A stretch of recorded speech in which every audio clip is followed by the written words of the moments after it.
My husband and I were traveling once, and this girl walked into the elevator where we were, and she had on her t-shirt, "No expectations, no disappointments."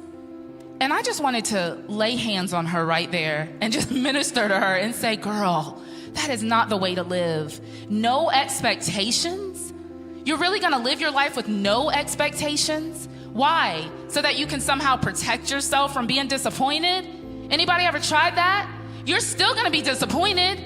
So you might as well live life with great expectations. You might as well read the Bible and say, wow, Lord, if it happened to them, maybe it can happen to me.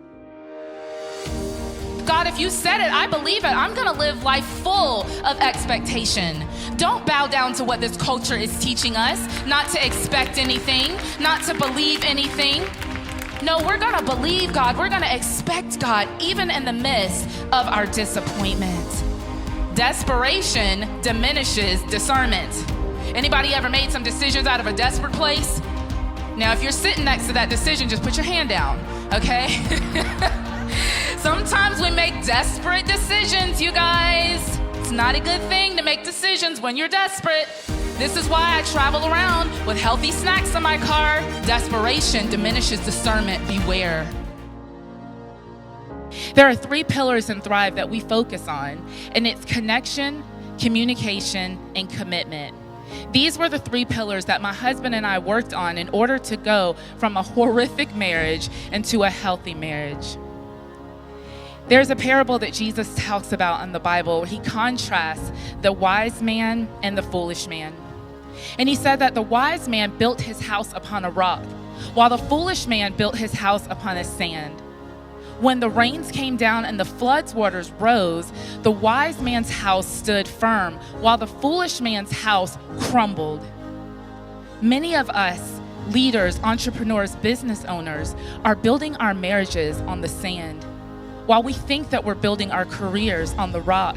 But when the storms come in your life, if your marriage is not solid and secure, your whole ecosystem is gonna come crashing down. I know what it's like to feel hopeless, church. My husband is here. We've been married for almost 25 years next year, and it has been a journey. Capital Journey, exclamation point. I know what it's like to go through a hopeless season in your marriage. And there were times in my own marriage where I thought, this is never gonna change. This is never gonna change. God, I'm reading your word, I'm praying, I'm believing, I'm standing on faith. And in a moment, God can change your situation. In a moment, he can change your situation. Don't allow hopelessness to keep you out of what God has for you. On this wide road, this is the road full of fun and pleasure. And us Americans, we know about some pleasure, don't we? We love our pleasure. This is the land of extravagance. If you want it, buy it. If you can't afford it, charge it. That's the land that we live in. That's the wide road where everything goes. The wide road is the land of full self-expression and sexual expression with no limits. Do whatever feels good to you. It's okay. Life is short. Live it up.